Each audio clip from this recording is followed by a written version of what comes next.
Tubad sa atong problema, hukom sa mga maalam gana mo serbisyo sa atong isla. Tinud-anay ang pag-alagad para sa atong lalawigan. Unay nga pagserbisyo ang hialan para sa katawhan. Alyansa wa nay laing sila ang ato ang pag-asa. Ikaw ug ako sa ilaha, itodo ang suporta. Ang hukom nga na ay kasing-kasing para sa katawan. Ang hukom nga angay mamuno ning atong lalawigan.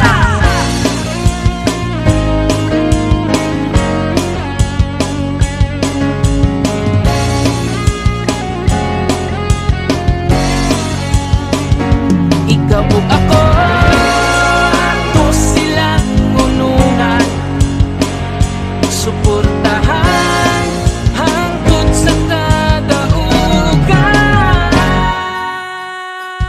Alyansa maghiusa para sa kalambuan ning atong isla. Maghiusa para sa kalambuan ning atong isla. Alyansa, itang tanan maghiusa, mga kaisla. Alyansa para sa kalambuan ning atong isla. Alyansa.